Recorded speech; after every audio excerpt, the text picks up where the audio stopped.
Hey guys, कैसे हैं आप सब। तो देखिए, स्टडी जुगाड़ की करंट अफेयर जुगाड़ में आपका हार्दिक स्वागत है। 9 तारीख को हमारा वीडियो लेक्चर नहीं हुआ था, लेकिन आज हम 9 और 10 मई की करंट अफेयर्स को एक साथ पढ़ेंगे। इस वीडियो लेक्चर की पीडीएफ आप यूट्यूब के डिस्क्रिप्शन में पा सकते हैं। इसके अलावा आप हमारे टेलीग्राम ग्रुप को अवश्य ज्वाइन कीजिएगा, वहाँ आपको सारी पीडीएफ्स एक साथ मिल जाएंगी और जो भी अपडेट्स होंगी वह भी आपको वहाँ प्राप्त होती रहेंगी। तो सबसे पहले अपने आखिरी वीडियो के प्रश्न का उत्तर जानते हैं। जगन्नाथ रथ यात्रा का आयोजन कब और कहां होता है? तो देखिए, भगवान श्री जगन्नाथ जी का मंदिर है पुरी डिस्ट्रिक्ट उड़ीसा के अंदर, उड़ीसा राज्य में, और यहां से ये रथ यात्रा शुरू होती है आषाढ़ शुक्ल द्वितीया को। इस बार आषाढ़ शुक्ल द्वितीया है 29 जून को, और इसी दिन यह रथ यात्रा प्रस्तावित है। और आप देखिए इन रथों का साइज देखिए, 1 2 3, जो 3 है ये रथ, जो कितने बड़े बड़े आकार के रथ हैं। और क्योंकि इन रथों को बनाने के लिए बहुत सारे कारीगरों की आवश्यकता होती है, और चूंकि लॉकडाउन चल रहा है, कोरोना वायरस का प्रकोप है, तो केंद्रीय गृह मंत्रालय ने विशेष अनुमति दी है कि रथों का निर्माण किया जा सकता है। लेकिन केवल रथों के निर्माण की अनुमति मिली है, रथ यात्रा की अनुमति अभी मिलनी बाकी है, तो वह जब मिलेगी तब देखेंगे। तो ये था 8 तारीख के प्रश्न का उत्तर। अब चलते हैं आज के प्रश्न की ओर।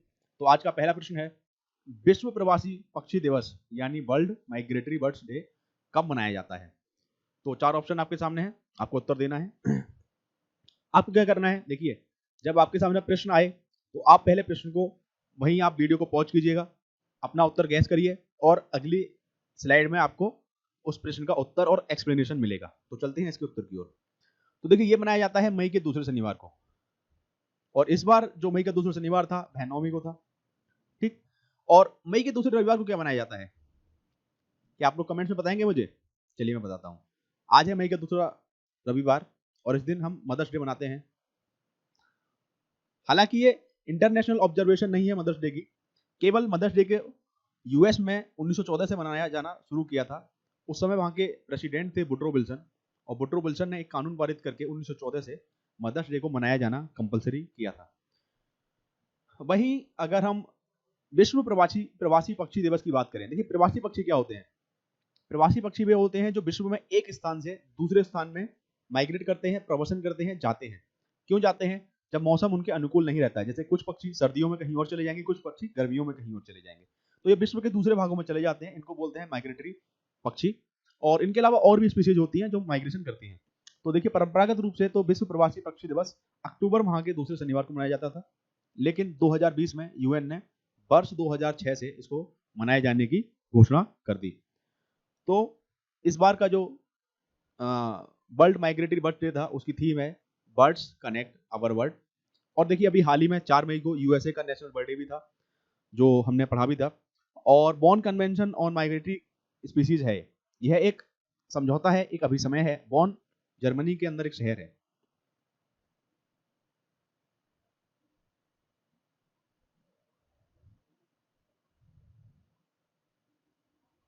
बॉर्न जर्मनी के अंदर एक शहर है, और यहाँ पर ये समझौता हुआ था माइग्रेटरी स्पीसीज के लिए 1979 में। यानी कि जब एक देश से दूसरे देश में ये माइग्रेटरी स्पीसीज जाएंगी, यानी ये प्रवर्सन करेंगी, तो उनके संरक्षण का वह देश प्रयास करेंगे। ठीक। तो चलते हैं अगले प्रश्न की ओर। तो आज का हमारा अगला प्रश्न है कि विश्व थैलेसेमिया दिवस, वर्ल्ड थैलेसेमिया डे कब मनाया जाता है? देखिए, यह मनाया जाता है 8 मई को, हर साल 8 मई को मनाया जाता है। क्या है थैलेसीमिया? थैलेसीमिया देखिए एक आनुवांशिक बीमारी है। इसमें शरीर में क्या होता है, देखिए हीमोग्लोबिन का निर्माण नहीं हो पाता है। ठीक। हीमोग्लोबिन क्या होता है, देखिए लाल रक्त कोशिकाएं होती हैं हमारे शरीर में, रक्त होता है, रक्त के अंदर बहुत सारी कोशिकाएं होती हैं। उनमें से एक होती है रेड ब्लड सेल्स, यानी आरबीसी। आरबीसी के अंदर एक खास तरह का प्रोटीन होता है, वह प्रोटीन होता है हीमोग्लोबिन। क्या करता है हीमोग्लोबिन? यह हीमोग्लोबिन जो होता है, यह ऑक्सीजन को शरीर के एक भाग से दूसरे भाग तक ले जाने का कार्य करता है। हमारी हर कोशिका को ऑक्सीजन की आवश्यकता होती है। अगर कोशिका को ऑक्सीजन ना मिले तो वह कोशिकाएं नष्ट हो जाएंगी। ठीक। तो हीमोग्लोबिन की जब कमी हो जाती है, तो उससे क्या होता है कि शरीर को समुचित ऑक्सीजन नहीं मिल पाती है। उसके अलावा लाल रक्त कोशिकाएं जो होती हैं, वे भी नष्ट होने लगती हैं, और रोगी को एनीमिया हो जाता है, यानी खून की कमी हो जाती है, और उसके रक्त में आयरन का स्तर आयरन का स्तर बहुत तेजी तेजी से बढ़ जाता है। तो यह होता है थैलीसीमिया, एक आनुवांशिक यानी जेनेटिक बीमारी है। चलते हैं अगले प्रश्न की ओर। देखिए 8 मई को ही विश्व रेड क्रॉस डे भी मनाया जाता है, वर्ल्ड रेड क्रॉस डे। क्या है ये वर्ल्ड रेड क्रॉस डे? देखिए ये जो रेड क्रॉस है ये एक एनजीओ है। क्या करती है एनजीओ? गरीबों के लिए कार्य करती है, भुखमरी के लिए कार्य करती है, बहुत सारे ऐसे इश्यूज के ऊपर ये कार्य करती है। और इसकी स्थापना देखिए हेनरी ड्यूनेंट ने की थी।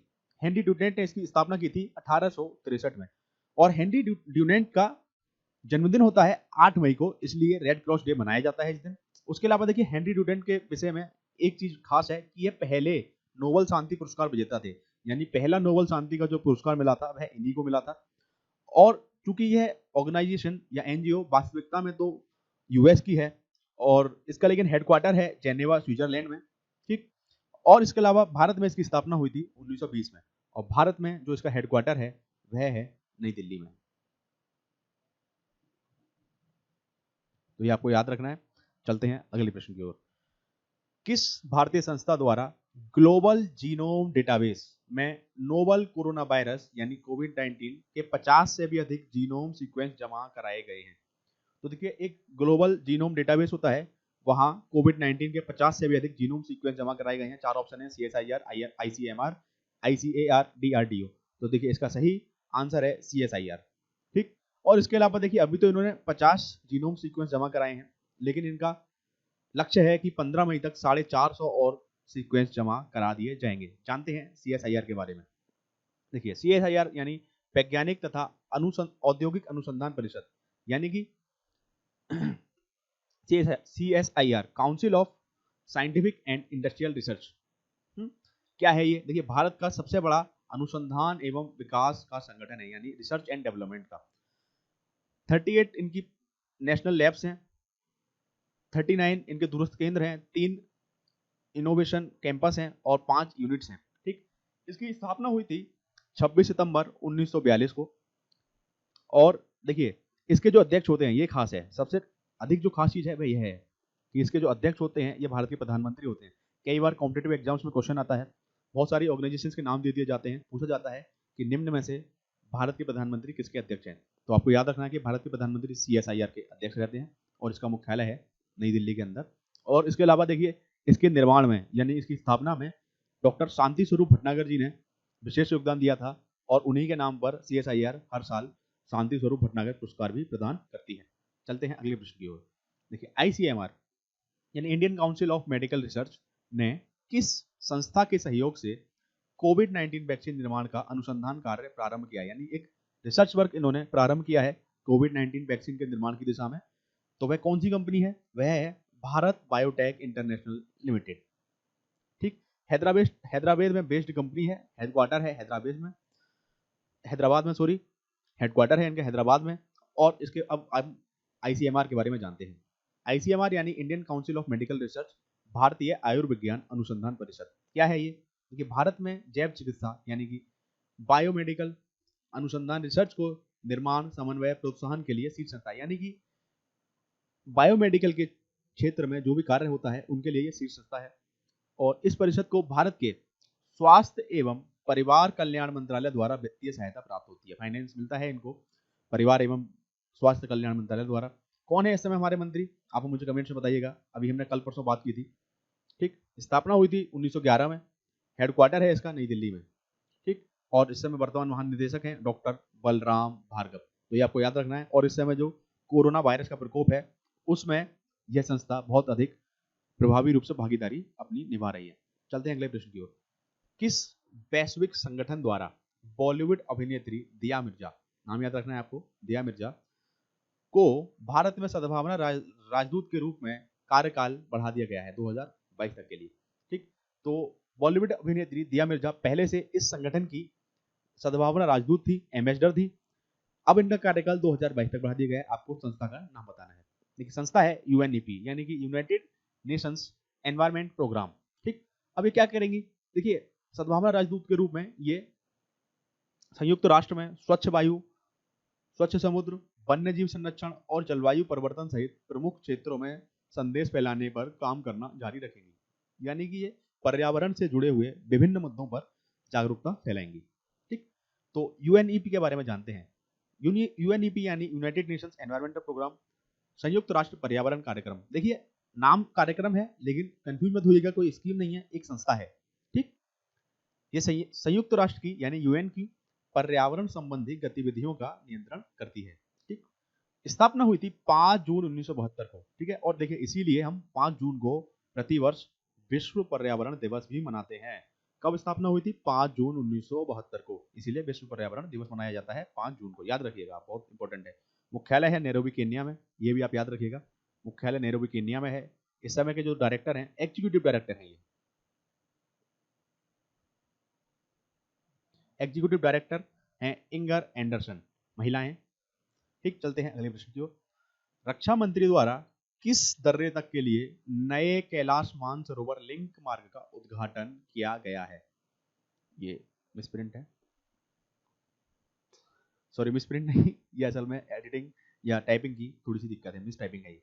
तो बताइए किस रक्षा मंत्री जी ने किस दर्रे तक के लिए नए कैलाश मानसरोवर लिंक मार्ग का उद्घाटन किया है? 4 दर्रों का नाम है, लाथुला, लिपुलेख दर्रा, नीति दर्रा, सिपकीला। इसका सही आंसर है लिपुलेख दर्रा।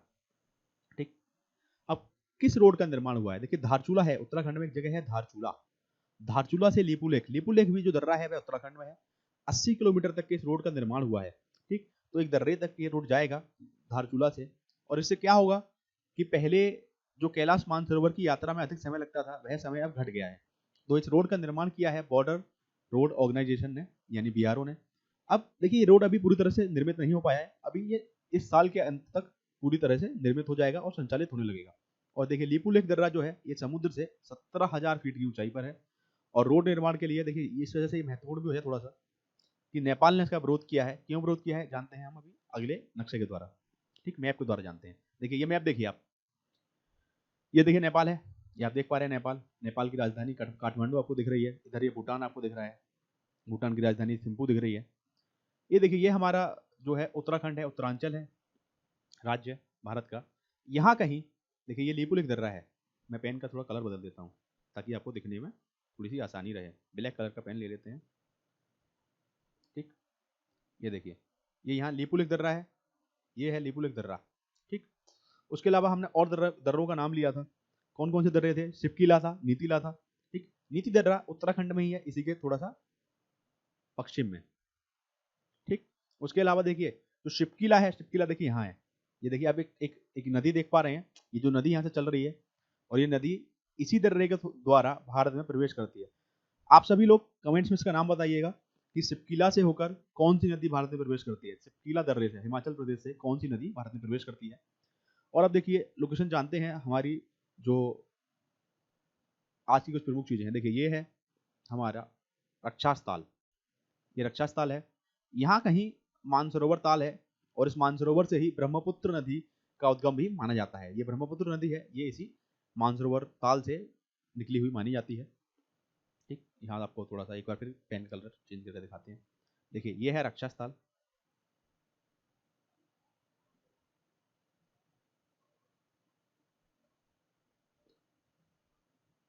ये है मानसरोवर,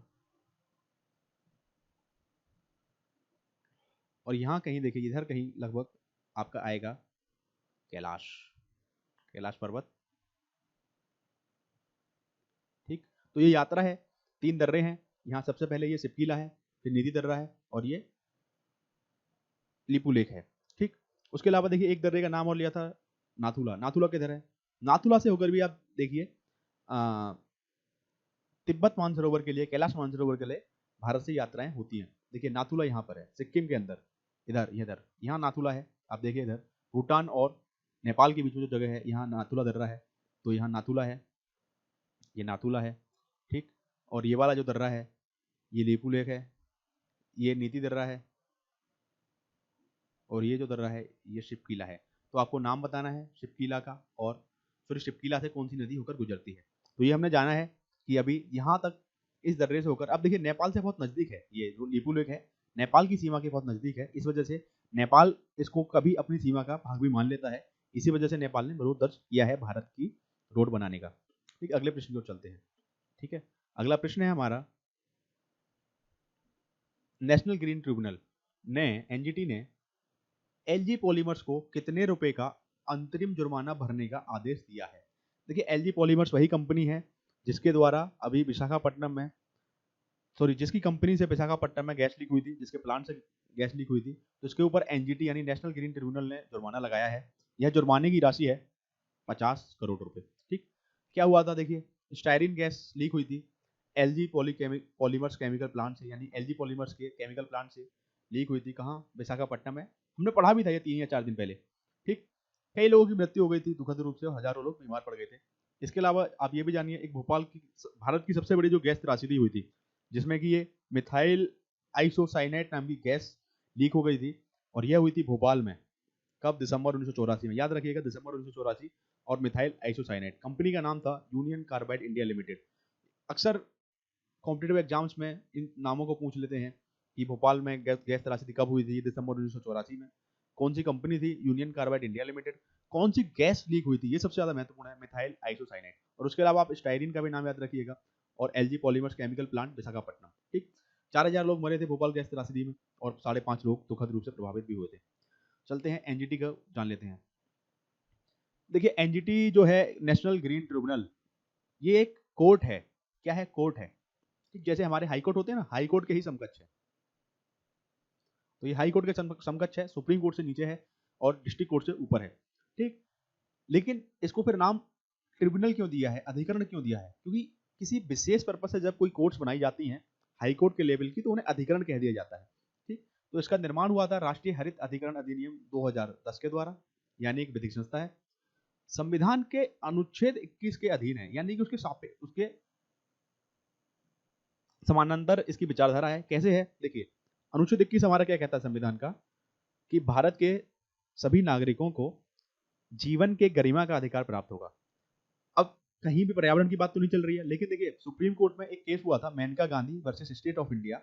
उसमें सुप्रीम कोर्ट ने कहा था कि जीवन के अधिकार में बहुत सारे अधिकार सम्मिलित हैं, जैसे निजता का अधिकार, जैसे पर्यावरण का अधिकार, अच्छी नींद लेने का अधिकार, अच्छे भोजन का अधिकार, स्वास्थ्य का अधिकार।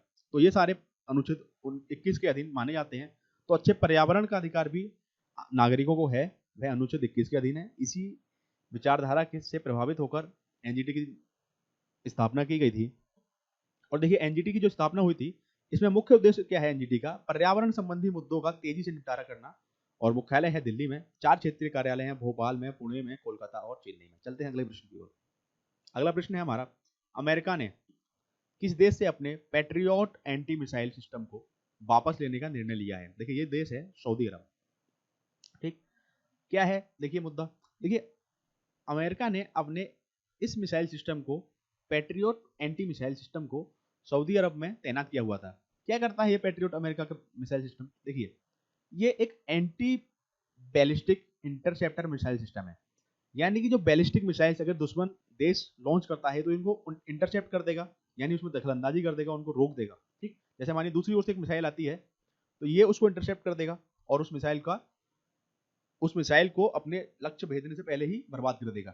ठीक, तो इसको सऊदी अरब के ऊपर खतरा भापते हुए अमेरिका ने तैनात किया था, और उसको लग रहा था कि अब ईरान से जो खतरा था वह अब टल गया है। देखिए उससे पहले क्या हुआ था, सऊदी अरब के तेल संयंत्रों पर ड्रोन हमले हुए थे। ठीक, उसके बाद इनकी तैनाती हुई थी, और हालांकि यमन के कुछ विद्रोही संगठनों ने इस हमले का आरोप लिया था कि हमने ये हमला किया है। आपको बताना है कमेंट्स में कि कौन सा तेल संयंत्र था सऊदी अरब का जहां पर हमला हुआ था। बहुत इंपॉर्टेंट क्वेश्चन है। ठीक, आप मुझे नाम बताइएगा कौन से तेल संयंत्र में हमला हुआ था। ठीक, तो जब ये हमला हुआ था तो यूएसए ने अपनी पैट्रियट एंटी मिसाइल सिस्टम को, यानी anti ballistic interceptor missile system को सऊदी अरब में तैनात कर दिया था, और अब इनको हटा दिया गया है, निर्णय लिया है। और देखिए भारत की भी कुछ इंटरसेप्टर मिसाइल सिस्टम है जिनका नाम आप जान लीजिए। एक है पृथ्वी और एक है अश्विन। तो हम भी इस दिशा में काम कर रहे हैं। पृथ्वी और अश्विन हमारे इंटरसेप्टर मिसाइल सिस्टम है। चलते हैं अगले प्रश्न की ओर। नौवां प्रश्न है हमारा, देखिए अभी अमेरिकी कंपनी बिस्ता ने रिलायंस जियो में कितने प्रतिशत की हिस्सेदारी खरीदी है? देखिए इससे पहले हमने देखा था फेसबुक ने हिस्सेदारी खरीदी थी, फिर उसके बाद सिल्वर लेक ने खरीदी थी, और अब बिस्ता ने खरीदी है। तो रिलायंस जियो में लगातार निवेश हो रहा है। ठीक, तो जानते हैं इसका उत्तर है 2.32%। बाकी देखिए आप फैक्ट यहाँ देख सकते हैं कि बिस्ता ने 2.32% की हिस्सेदारी खरीदी है इतने करोड़ रुपए में। फेसबुक ने 9.99% की हिस्सेदारी खरीदी थी इतने करोड़ रुपए में। उसके अलावा सिल्वर लेक ने इतने प्रतिशत की हिस्सेदारी खरीदी थी इतने रुपए में। तीनों ही अमेरिका की कंपनी है। तीनों ही यूएसए की कंपनियां हैं, तो आप याद रखिएगा। चलते हैं अगले प्रश्न की ओर। आज का हमारा 10वां प्रश्न है, कोविड-19 के प्रकोप के बाद विश्व में कौन सी पहली फुटबॉल लीग है, बड़ी फुटबॉल लीग है, जिसका मैच पुनः आयोजित हुआ है? सबसे पहले जिसका मैच आयोजित हुआ है, ठीक, तो वह है, देखिए, के लीग। के लीग क्या है? के लीग देखिए दक्षिण कोरिया की फुटबॉल लीग है, और इसका भी हाल में मैच कोविड-19 के प्रकोप के दौरान ही, यानी उसके बीच में ही आयोजित किया गया है। तो सबसे पहली ऐसी लीग है बड़ी, जिसने कोविड-19 के बाद, प्रकोप फैलने के बाद में पहला मैच आयोजन किया है। और देखिए बुंडेसलीगा के बारे में जानते हैं, बुंडेसलीगा जर्मनी की लीग है, ठीक है, और इसका भी 16 मई को प्रस्तावित है मैच होना। और अगर ये मैच होता है तो ये यूरोप की पहली फुटबॉल लीग बन जाएगी जिसका कि कोविड-19 के बाद पहला मैच होगा, ठीक। इसके अलावा ला लीगा जो है ये स्पेन की है, ला लीगा स्पेन की है, ठीक, और इंडियन सुपर लीग तो आपको पता लग ही रहा है हमारे देश की है, भारत की, ठीक। चलते हैं अगले प्रश्न की ओर। हाल ही में किसके द्वारा Manohar Parrikar Institute of Defence Studies and Analysis यानी MPIDSA की बैठक की अध्यक्षता की गई थी? 4 नाम है, क्या नरेंद्र मोदी जी हैं, अजीत डोभाल जी हैं, राजनाथ सिंह जी हैं, या अमित शाह जी हैं? देखिए इसका सही आंसर है राजनाथ सिंह जी। कौन है राजनाथ सिंह जी? राजनाथ सिंह जी कौन है? हमारे वर्तमान रक्षा मंत्री हैं, कैबिनेट रक्षा मंत्री,